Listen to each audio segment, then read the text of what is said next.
Good evening, everyone, and welcome to today's meeting of the Commonwealth Club of California. You can find the Commonwealth Club on the internet at commonwealthclub.org. I'm Lenny Mendonca, Director Emeritus of McKinsey & Company, a member of the Commonwealth Club's Board of Directors, and your moderator for today's program. It's my great pleasure to introduce today's speaker, Anja Manuel, former State Department official and author of this terrific new book, This Brave New World, India, China, and the United States. I'll give you a little bit of background on Ms. Manuel. From 2005 to 2007, she served as Special Assistant to U.S. Undersecretary for Political Affairs, Nicholas Burns, at the Department of State. In this role, she had responsibility for South Asia policy, congressional outreach, and legal matters. She was part of the negotiating team for the U.S.-India Civilian Nuclear Accord, helped secure passage of the accord in the U.S. Congress, and was extensively involved in the U.S. policy towards Afghanistan and Pakistan.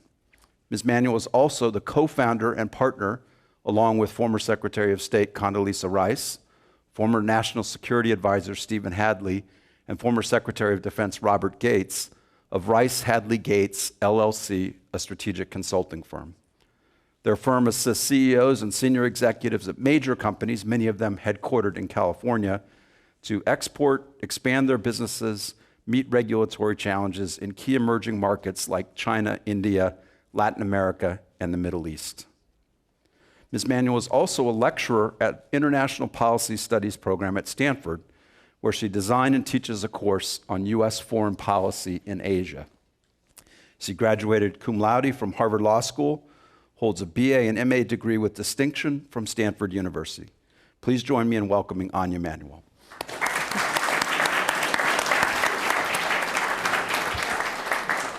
Well, we're delighted today to be able to have a conversation with you about your new book, This Brave New World, which I must say, I just loved the title. As a Aldous Huxley fan, being able to think of a brave new world as not dystopian, but talking about ways that we might be able to think about a new world order is really a fascinating conversation. And I'm not the only one who thought this book was really interesting. There was a fantastic review in the San Francisco Chronicle by Jane Wales, who is the CEO of the World Affairs Council and the former Senior Director of National Security for the Science and Technology Council. And she said, among other things, there are many books about Asia with a narrow focus and perhaps more detail, but readers looking for an astute, fast-paced overview should not miss This Brave New World. And I think you'll see during the course of this evening that she was right in terms of Ms. Manuel's perspective on the world and a very interesting view in particular on India and China. So with that, let's start the conversation. We're in the middle of a complicated political season when most people are talking about domestic affairs. That's right. But we should be paying attention to China and India. And why should we do that? And why is it in our interest to get along with them? Sure. Lenny, first of all, thank you very much for that incredibly kind introduction about me and about the book, and to the Commonwealth Club for hosting me. Why should we pay attention to India and China? They are already now and will in the next decade have a dramatic impact on all of us here in the United States. So by 2030, they will be the largest market for our companies outside the US.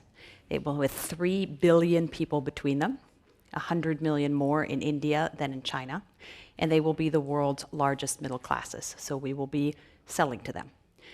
We used to think that we could solve the world's biggest problems if the US and Europe managed to get it just about right. That's no longer the case.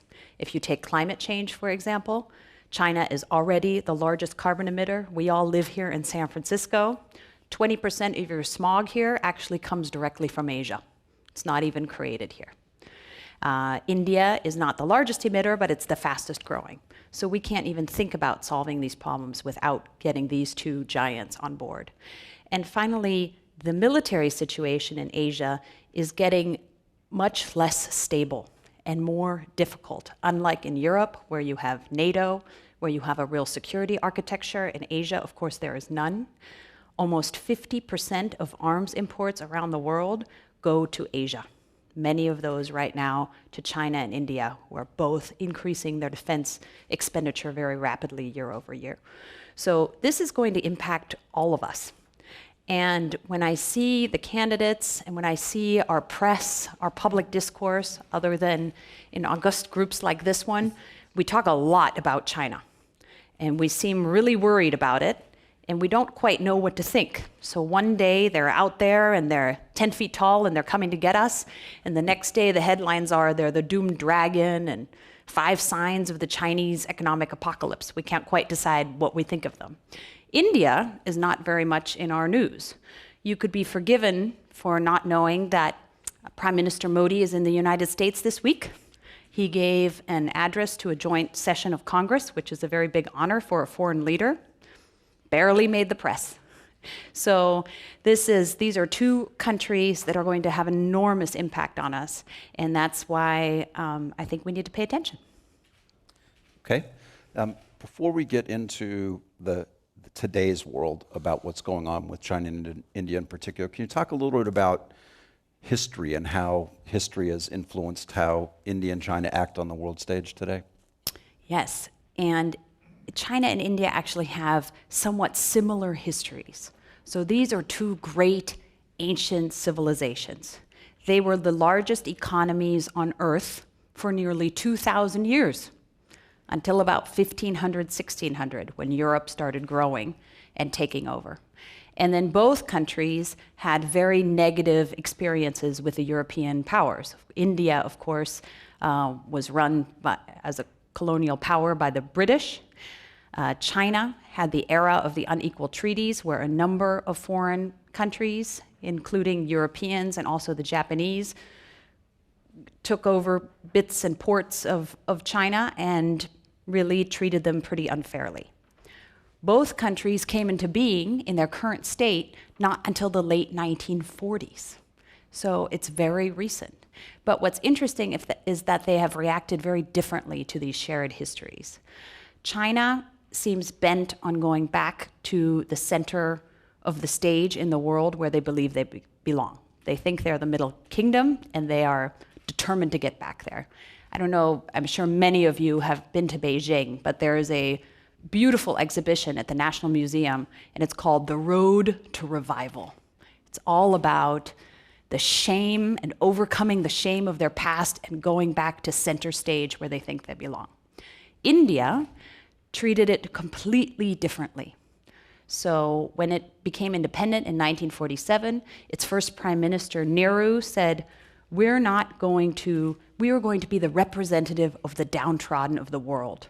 We're going to speak for the rest of the developing world, and we're not going to take sides in great power conflicts. And that's really how India saw itself.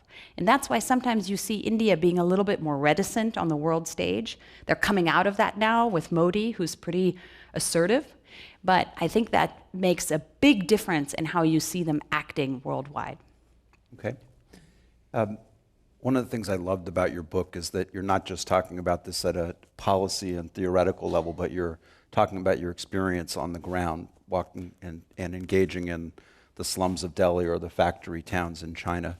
Talk a little bit about what it's like there on the ground, and talk a little bit in particular about the issues of income inequality in that context. Thank you. Yes, one of my favorite things about researching and writing this book is that I got to explore the parts of India and China that I don't normally see. So when you're in the government, you go over and you sit in big conference rooms and you meet with other government officials. Now I go and I meet with business leaders, and I intentionally, when I researched this book, spent time with the folks that are usually invisible, even if those of us who've traveled there. So I spent some time in the slums of Delhi and tried to do a lot of interviews in some electronics factories in China. I was not permitted to do that, but there was a very nice grad student at Stanford who helped me with that and showed me her videos and her interviews, but just shows how the two countries react differently and how open or closed they are. Here's the dramatic difference. Both countries still have a big challenge with poverty. It's, of course, much bigger in India than in China. So in India, 300 million people still live under the World Bank poverty line, and that poverty line is $1.25 a day. So they live on nothing. Urban poverty in India is just like the pictures you've seen. When in the slum that I spent a week in, people live in corrugated iron huts. They have no electricity, they have no plumbing. The streets are actually surprisingly clean because people are very proud and they sweep them and they take care of their little neighborhood. And it's a really solid community, but a very poor community. And they make their living by every day climbing a trash heap that is 3 football fields high and gathering the recyclables and selling the recyclables to recyclers. That is how they make their money. So they're not in the formal sector. This becomes important in a minute. In China, there is still a lot of rural poverty, but it's only 84 million people who live under the poverty line. So the dimensions are a little bit different, and urban poverty looks very different. So if you look at the big electronics factories that are assembling the iPhone or the tablet that's probably in your pocket right now, people live in dorms, maybe 8 to a room or even 16 to a room. It's not particularly comfortable, but there is heat in the winter. There is electricity, there is plumbing, there is a recreation room with a ping pong table. There are little shops outside that sell noodles. So it's an uncomfortable life, but it is not destitute poverty in the same way that you have it in India. And they work at businesses that are registered. And this becomes very important in a way that I didn't realize before I did the research for the book. The Chinese poor are in the formal sector. So they don't always get perfect pensions and health care and maternity leave, but that is possible to give them through their paychecks, just like it happens here. They're known to the state, and the state can help them, and the state is starting to try to really help them. In India, until recently, you didn't even know that these people existed, right? You couldn't count them. There's no social security system in the way that there is here in the US. And just about 5 years ago, India changed that pretty dramatically. One of the big internet entrepreneurs, Nandan Nilekani, went to the Indian government and said, I will take my 100 best engineers and I'm going to create a first-rate biometric ID system for India. This is better than anything you've seen in the US. So now any Indian who wants to voluntarily goes and signs up, gets 10 fingerprints done, 2 iris scans done, and then they have a biometric ID that's linked to a number, like your social security number, called Aadhaar. And now, for the first time, these people can be found. And Modi doubled down on this, the new prime minister, and said, now that we can find all these people, we're going to create bank accounts for them. So in 5 years, over 1 billion Indians have signed up for this. Pretty amazing. And Modi has opened over 220 million bank accounts. So where you used to go in the slums and you'd hand out, a little free grain and a little free kerosene, and half of it would disappear through graft, now people can take their smartphones or go to the corner store, put in their fingerprints and say, oh, we're owed 500 rupees in pensions, and the rupees go straight into their bank account. So they're starting to solve the problem in a pretty interesting, uniquely Indian way, but they've got a long, long way to go. Okay, continuing on what's going on in India, you recently wrote a New York Times op-ed on corruption in India.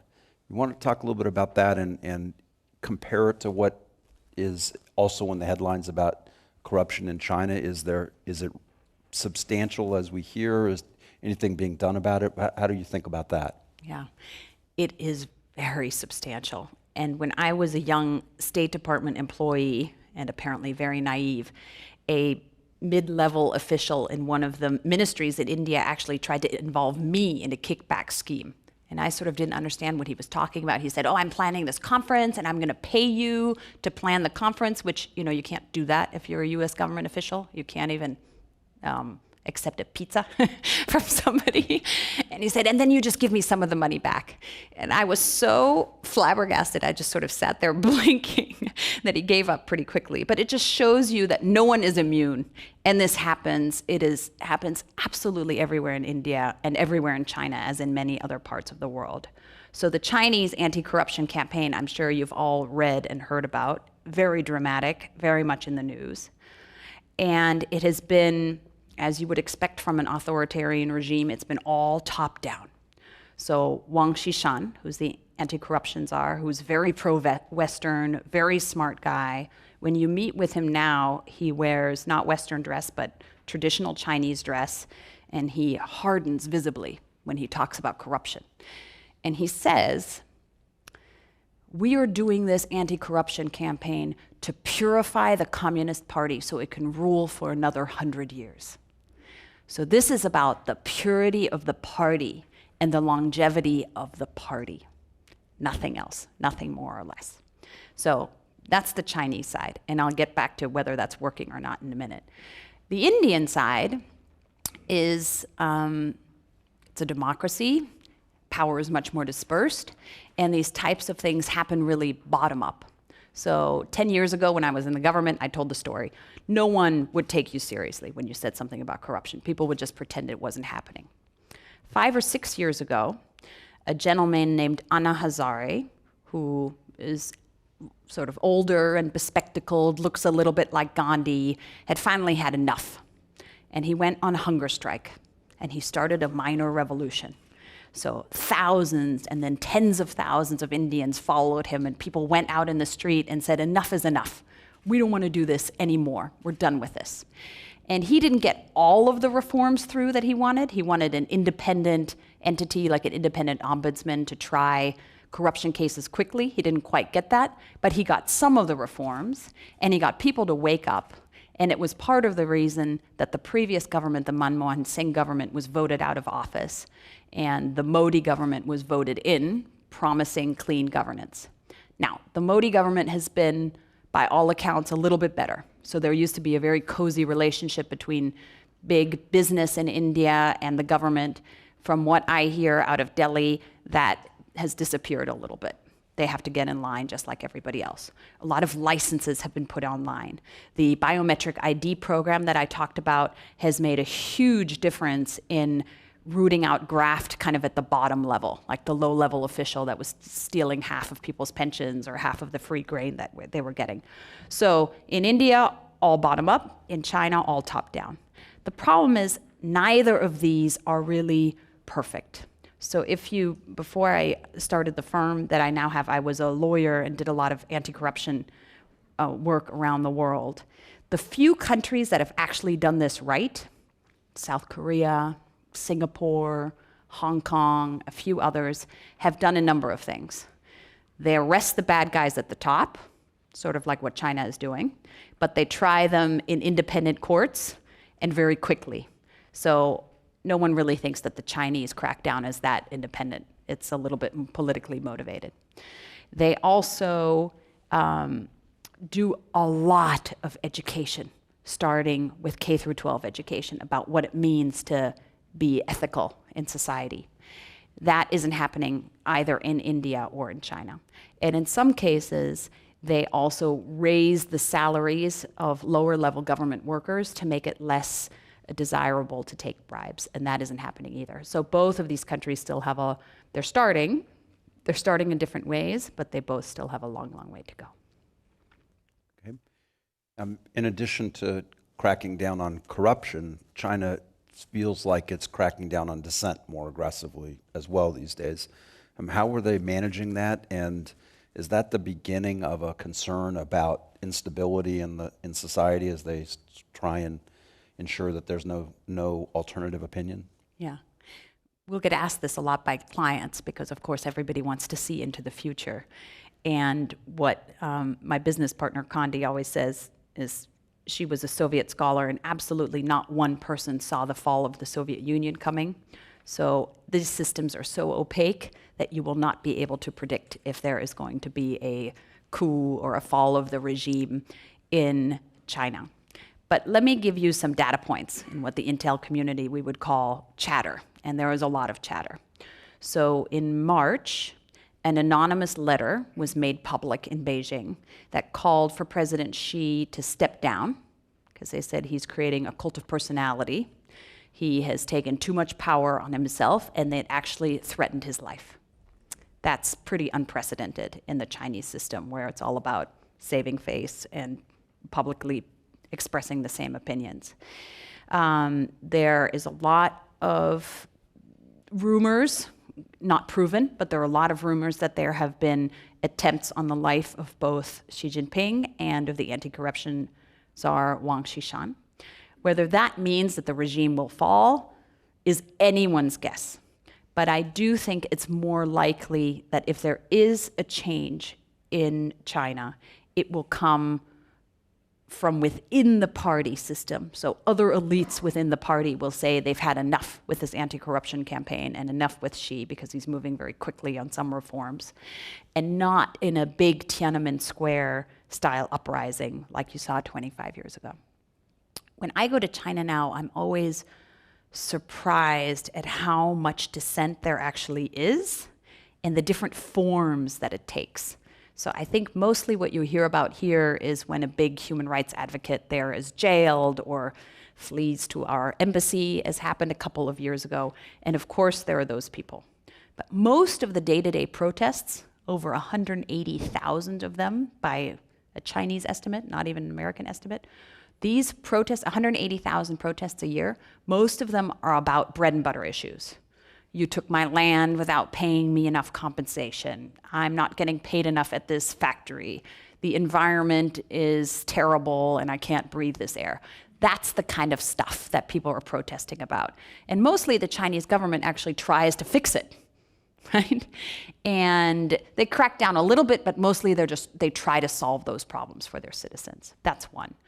Two are people who are on the outside of the majority in China and who always will be. So Tibetans, Uyghurs, Christians to some extent. And those, the crackdown has been really, really tough. More than, frankly, most people expected from Xi. And finally, and what I find the most interesting, is that the group of millennials that is now coming up in China is probably more irreverent than my millennial students here at Stanford.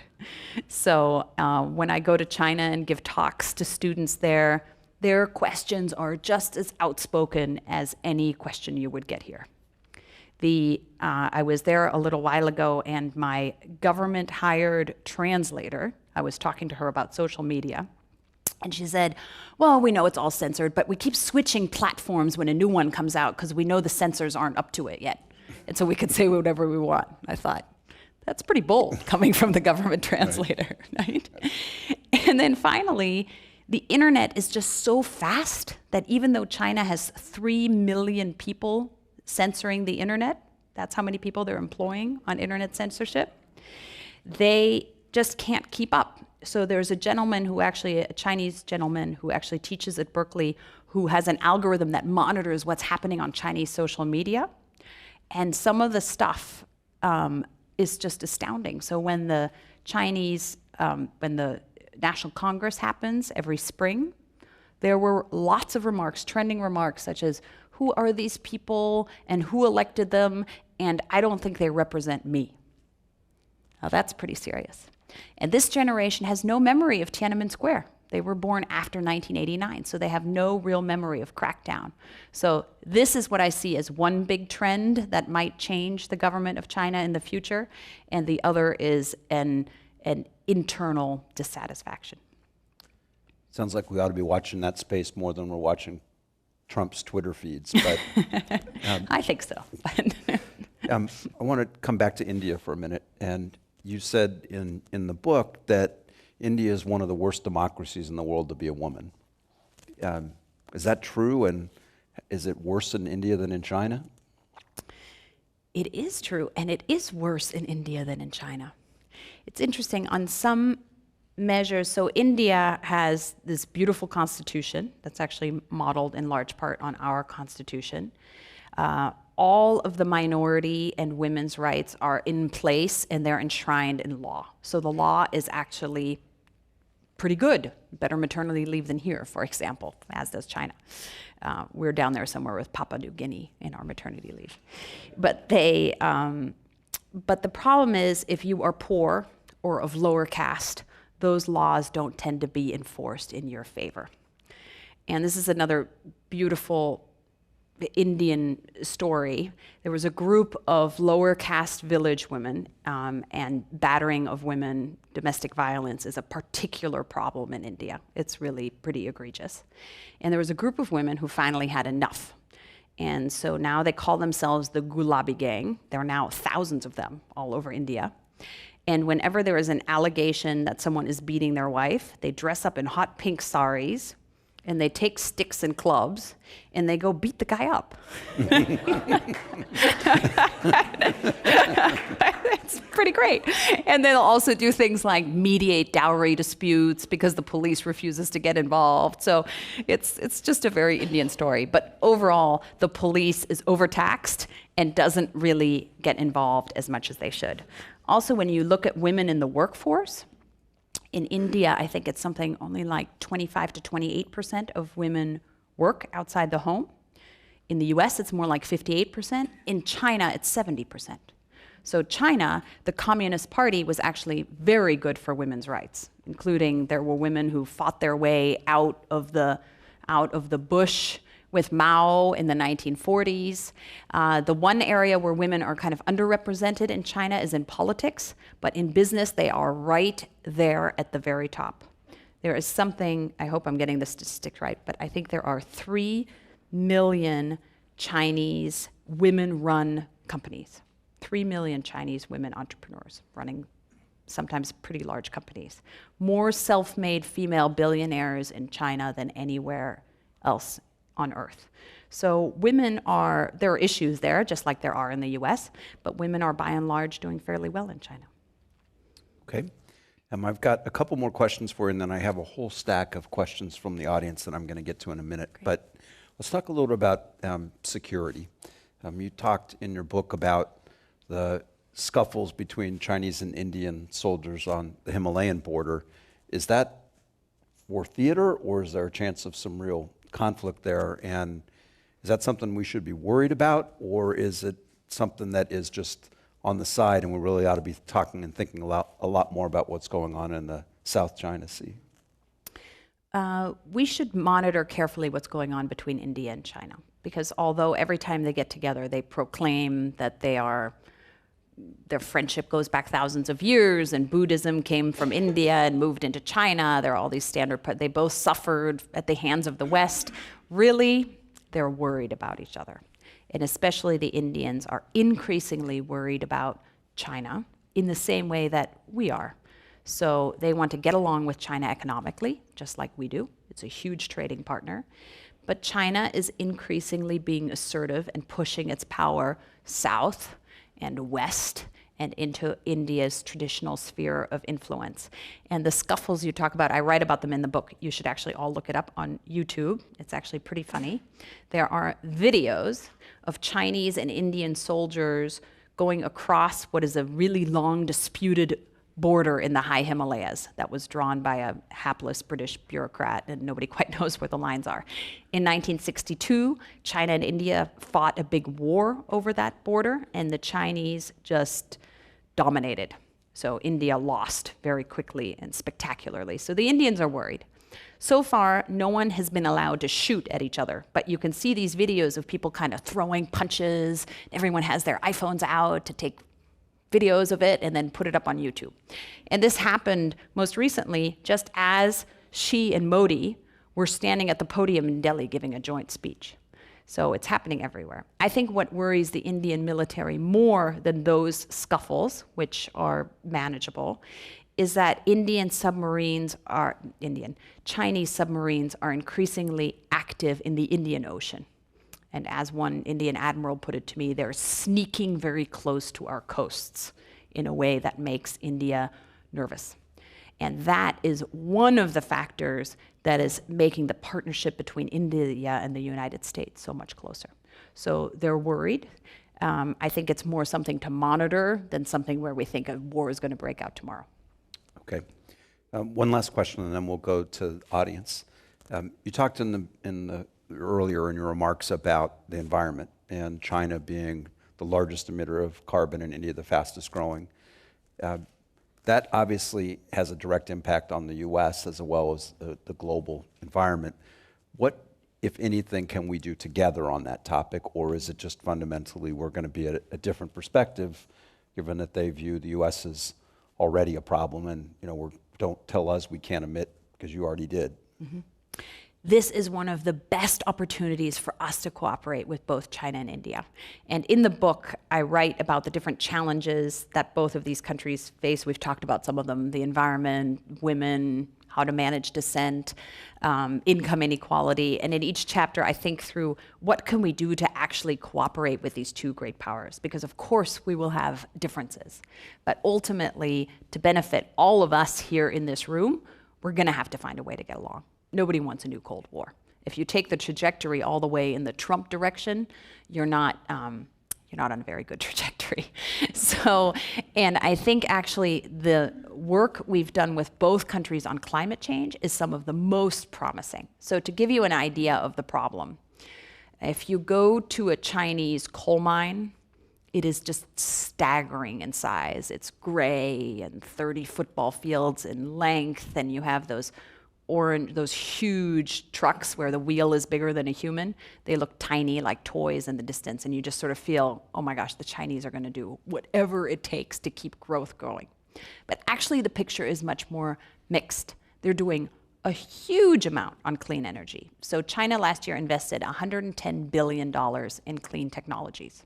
The US invested about half that, $56 billion.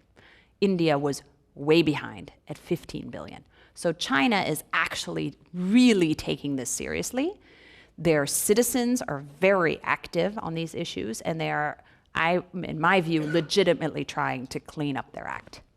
India is a little farther behind. So 13 of the 20 most polluted cities on Earth are actually in India, not in China. Fewer people talk about it because people still are worried more about growth than they are about the environment, but that's shifting slowly. When you look at, I spent some time on the Ganges River, the holy Ganges rivers in Varanasi, where many Indians, devout Hindus, go to die and be cremated. And we're on a boat, and there's pilgrims bathing, there's cows defecating in the water, and there is a corpse floating by. So, they've got work to do. They've got a lot of work to do.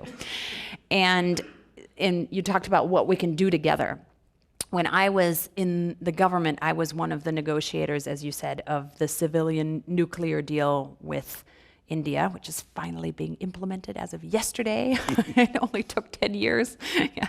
But one of the reasons that I was so in favor of the deal, which is a little bit controversial because it allows India to have civilian nuclear reactors, and for us to help build those civilian nuclear reactors, and this all happened, of course, before Fukushima, is that this is a huge carbon savings. So the Indians have these really optimistic projections about how many nuclear reactors they are going to build. If you divide those in 3, you're still saving more CO2 emissions through the Indian Civ Nuke deal alone than the Kyoto Protocol did in all of Europe. So the scale is just so big that you're not going to get there by lecturing. You're going to get there by working with people.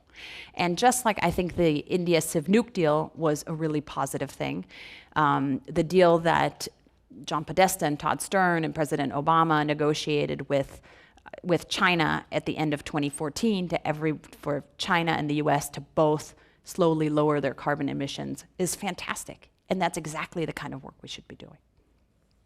Okay. I'm going to now go to some of the questions we got from the audience, and one of them was very related to what you were just talking about around India and the environmental issues. So there was an important set of steps that have been taken to build some collaboration to ensure that India is moving forward on some of those, but India is still a major coal user. So what, if anything, can the U.S. do to help India reduce its reliance on coal in a way that would not hurt their economy, but help ensure that they're making more progress on environmental issues? Yeah, it's an excellent question, and it puts India really in a bind because they use a lot of coal. The coal they have in India is very dirty coal with a lot of byproducts that are unhealthy. It burns very dirty. And they've been very inefficient at getting it out of the ground.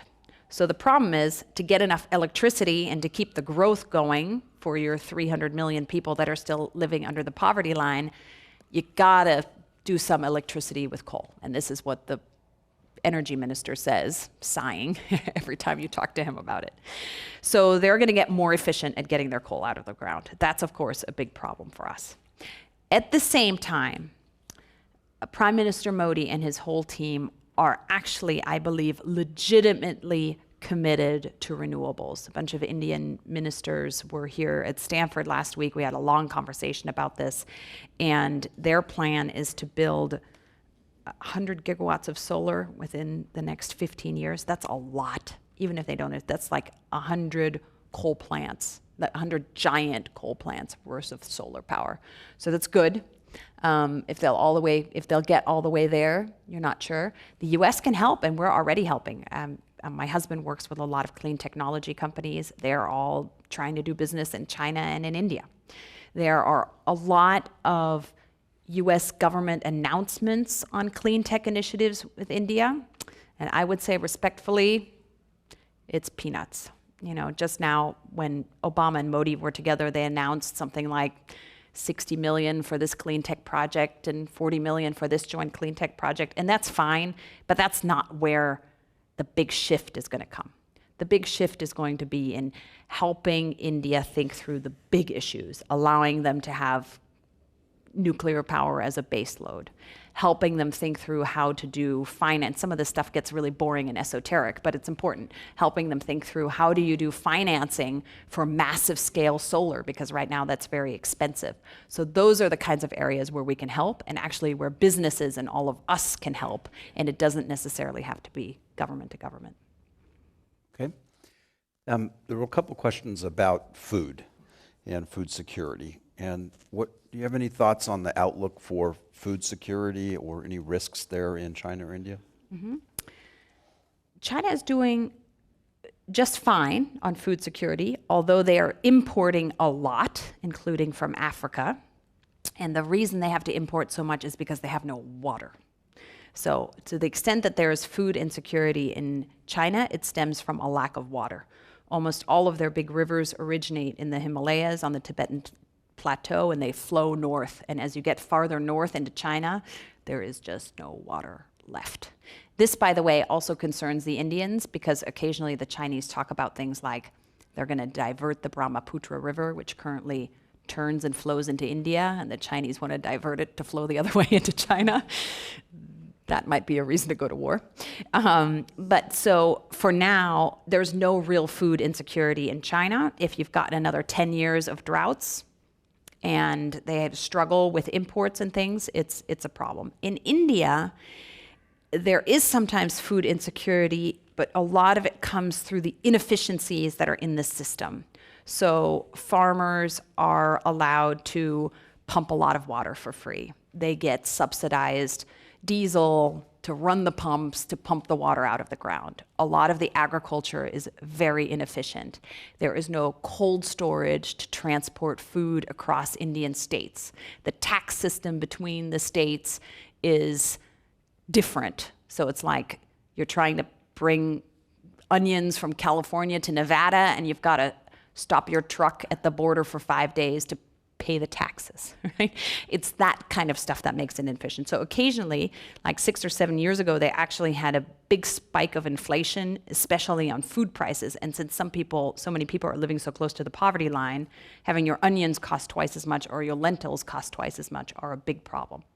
But you haven't seen any real famines, big famines in India since the end of colonialism, actually. Okay, good. This is an unfortunate part of the food chain in China, but a very specific question from someone. Do you hear anything about politicians in China acting seriously on ending the dog meat trade? Oh.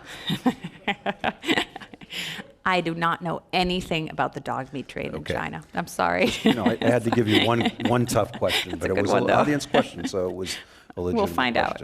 Okay, so there was a set of questions here around how do we help U.S. citizens understand and engage more in why China and India are important?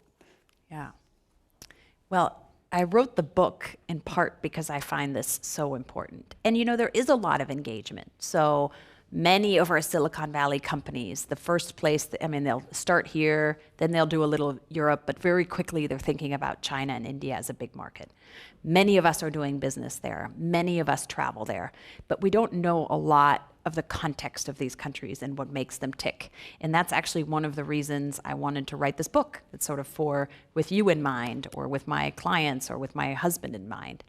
And I do think we need to do a lot more to understand both of them, especially China, because I think India, there's this underlying comfort.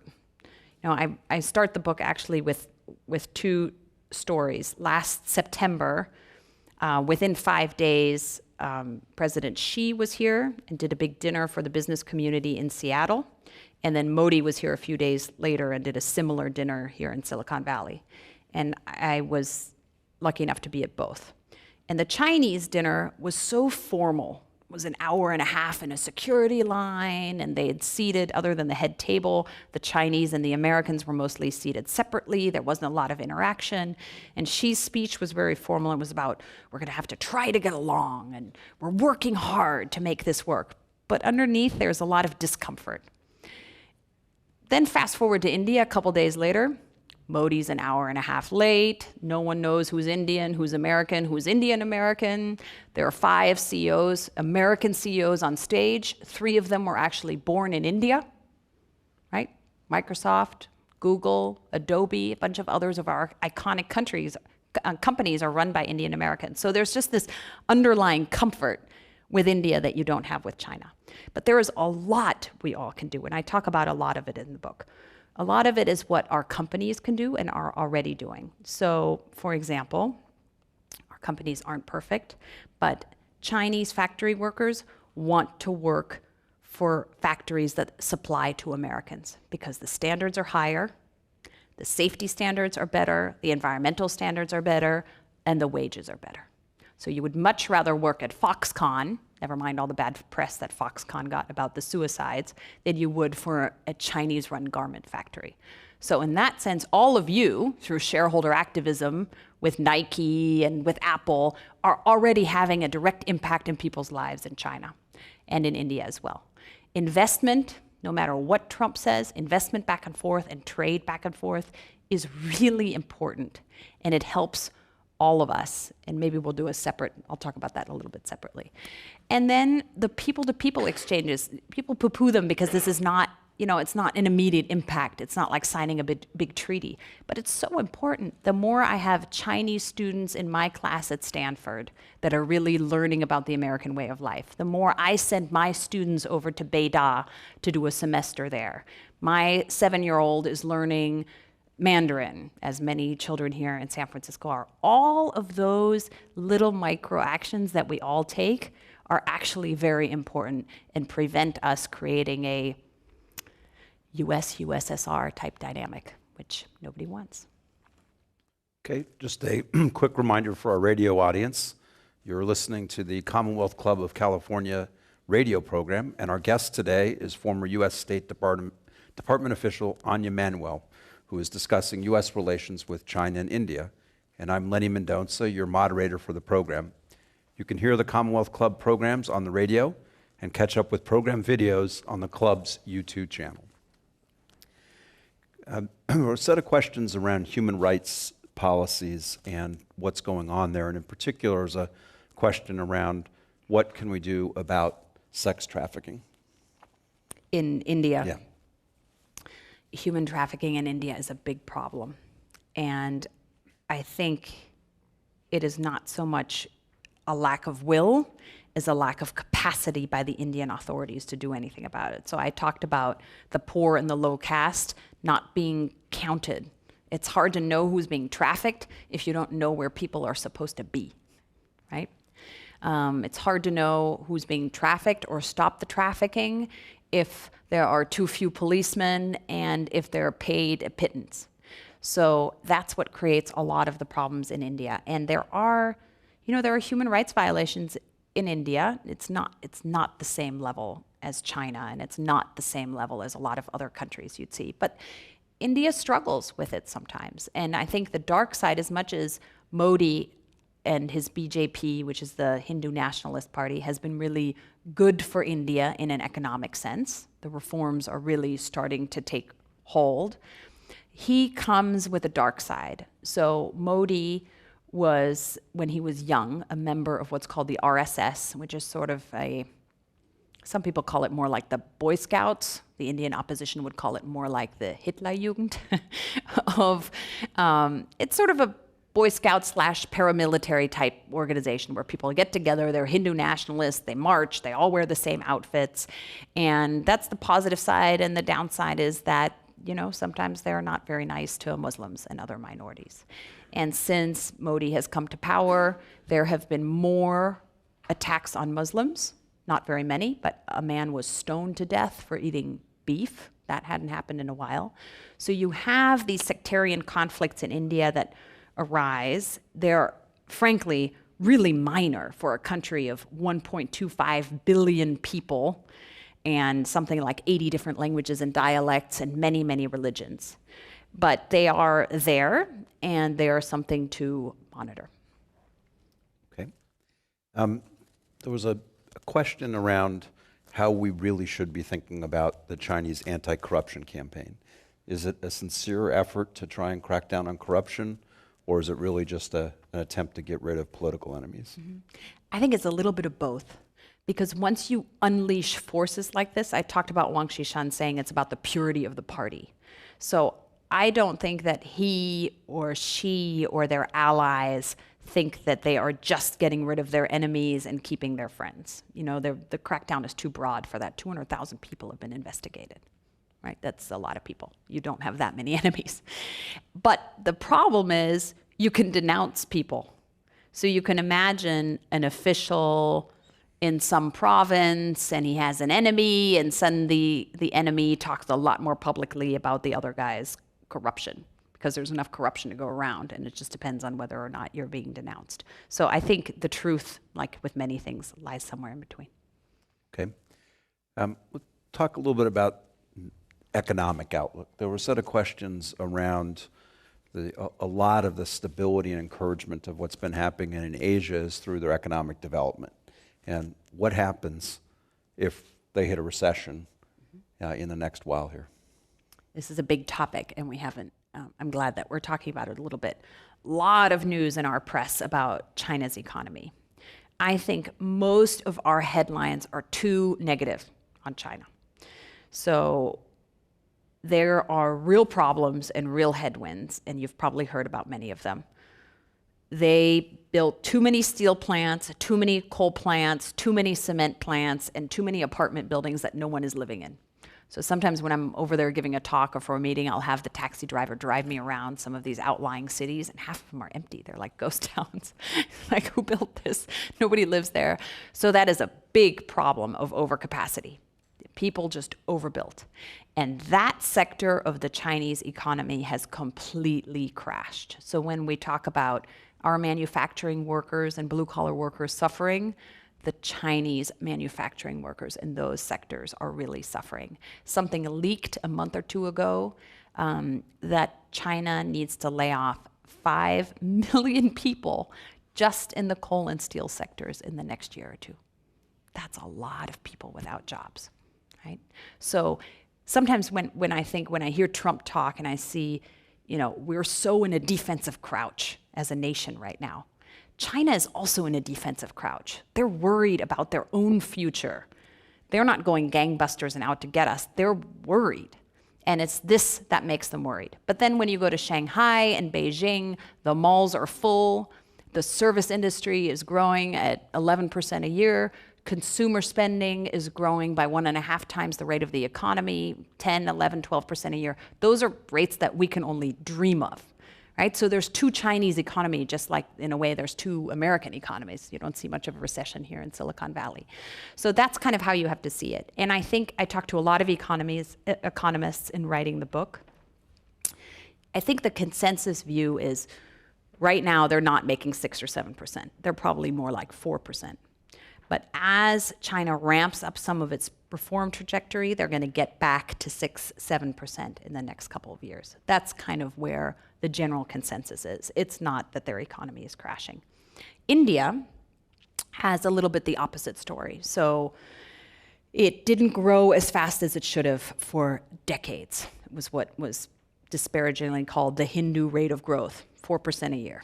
And that was largely because of tons of red tape, no openness to trade, and the economy was basically closed in. In the early 1990s, the government changed that, and India had its first big boom, really from the late 90s to 2005 or so. Growth at 7, 8, 9% a year. And then it kind of stalled out because the second phase of reforms hadn't really happened. And the Singh government was so out of steam a few years ago that they just couldn't push any of these things through. And that is why Modi was elected by such a landslide. And that is what he's trying to do now. It's hard because just like here, even if you're the prime minister, or in our case, the president, you're not all powerful. You have a parliament to answer to. And in India, many of the biggest reforms have to happen at the state level. So Modi wants to do things like make it easier for businesses to buy land to build factories, make environmental clearances faster and more transparent, make it easier to hire and fire workers. A lot of those things the central government doesn't have power over. So it has to happen at the state level, which means it's going to move a little more slowly than we think. In my view, with the Indian economy, it's growing right now at between 7 and 8%. I think they'll be lucky if they get that the next few years. So we're still kind of 6, 7, 8%. Again, that's stuff that we here can only dream of. But, yeah. Okay. A set of questions around protectionism, and feels like we have on the rise a bipartisan view about opposition to free trade and TPP. What does that mean for the outlook of our relationships? And are we heading into an environment of retreat on that front? And are we in a possibility of trade wars? What's going on there? Yeah, I'm so glad someone asked the question because I worry about this a lot. This is the first time that you've had both major American national political parties be anti-trade. And there was a lot of talk, especially on the Clinton side, that right now she's anti-TPP, but that's going to turn around if she's elected. It's going to be hard to turn around. She's made a campaign promise to people. And I think TPP is a good agreement. It is an agreement that should pass the US Congress, and free trade is just really getting a bad rap right now, but it is what drives our economy. So you hear Trump out there saying that China is raping us and we need to uncouple from the Chinese economy or it's going to bring us down, or his proposal for 45% tariffs. I don't know, last time I checked, if you slap 45% tariffs on a country, they'll probably retaliate, right? And if that happens, our fastest growing export market is closed to us. So just one example, Boeing manufactures all of its planes right here in the US. More than a quarter of their planes are sold to China and India alone. So if those markets are closed, they estimate that just Boeing, one company, will lay off tens of thousands of Americans. So it goes a little bit both ways, and I worry that in this rather dramatic campaign season, that voice isn't really being heard in public. Okay, well, a related question. We are sitting in Silicon Valley, the heart of technology and trade, and a deep connection to China and India. Feels like it's as far from here to China and India as it is from here to Washington, D.C. Is there anything that we should be doing in this part of the world to help engage a thoughtful view about U.S. relationship with China and India on this front? Yeah, oh, I'm so happy someone asked that. Yes, there is, and there's so much we can do, because what I talked about in the last question about the protectionism, there are no counter voices.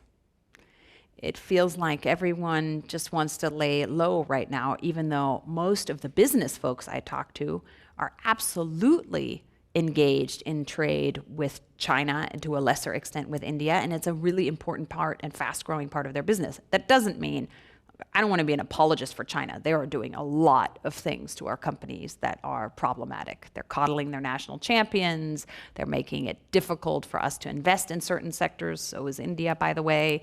They are trying to have us put technology backdoors. It's a difficult, there's cyber IP theft. Those things are real issues, and we need to discuss them at the highest level of the government relationship. And by the way, we are. Like, that is always front and center of when Obama goes over, and anybody, frankly, across administrations talks to Chinese. But breaking off trade relations just hurts us, frankly, as much as it hurts them. Okay. Couple more questions. Unfortunately, we're getting close to the end of our time. The recently articulated pivot to Asia in terms of foreign policy is an important statement about what the U.S. says it's intending to do. But what are the tangible things that we should be doing in foreign policy more aggressively to really be an effective move towards the importance of India and China in particular that you articulated in your book? Mm-hmm. So the pivot to Asia had an unfortunate name, and like many things, and I can say this with all respect since I've worked in the US government, usually our military is faster than anybody else. So the pivot, unfortunately, took on a very military cast, unintentionally so, just because DoD was faster out of the box than the trade negotiators and others. I do think the idea that we need to pay a lot of attention to Asia is important. But we should do it slightly differently, I believe, than what we have been. Right now, we are really at loggerheads with China a lot of the time. We're going to continue to have interests that differ from theirs in particular. So one, we need to pay more attention to India because that is the other great power in Asia.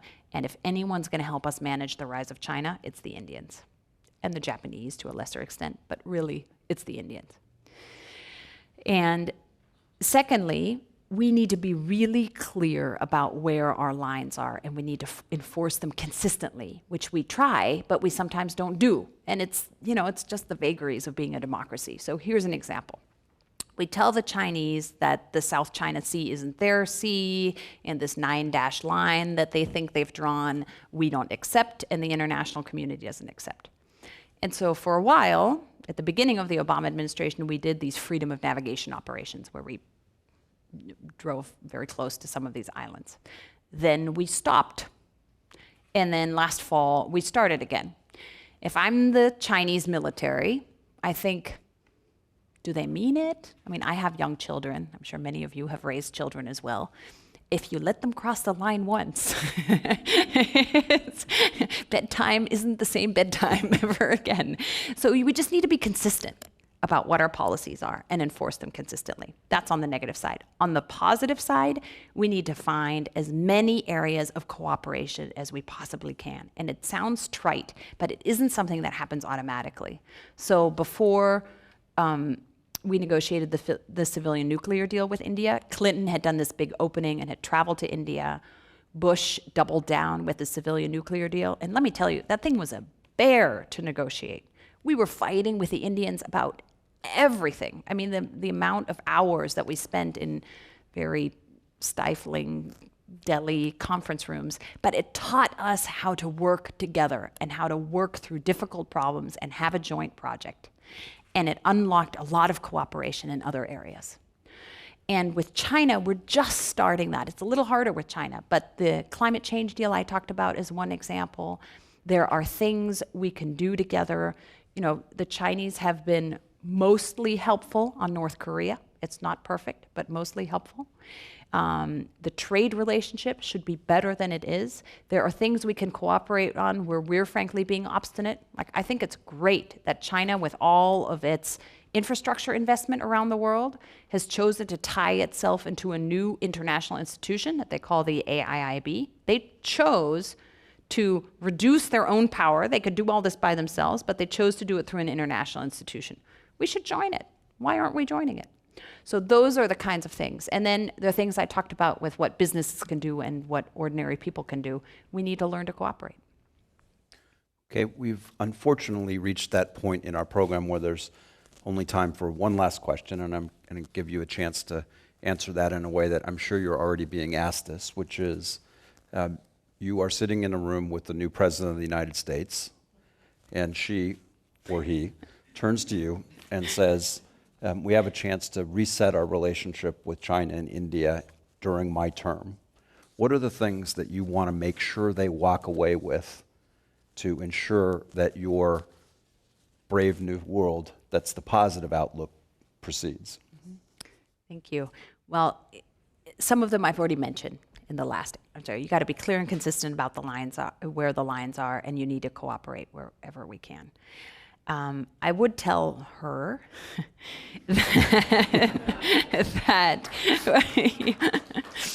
that we really do need to pay more attention to India. And it sounds silly, but the Indians are a very proud people, and they feel it, and they know that Modi comes to the United States, and it is front page news in every Indian newspaper this week, and it hardly made a blip on the screen here. And I would also say that we need, when I'm talking about cooperating on a government-to-government front, you need a few, really maybe one big project that you do together. Because what happens now, and what happened, and a lot of folks in the Obama administration are my friends, so it's not faulting them. But what happened with the India relationship is they weren't acting up, right? They weren't causing any problems on the world stage. So they get lower level of priority. The countries that scream the loudest tend to get the most attention when you're in the State Department or elsewhere. And instead of having, so what we have with India now is we have 15 little initiatives, and none of them are moving forward very quickly. What we need are one or two things where we really can make a difference for our people. And they can be environmental, they can be a free trade agreement, wouldn't that be great? No one imagines that with India.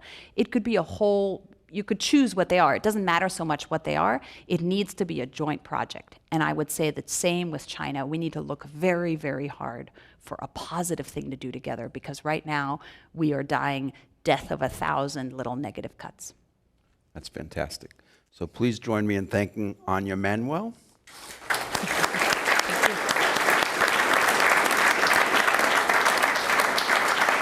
As a reminder, Anja was the former State Department official, author of this fantastic new book, This Brave New World, India, China, and the United States.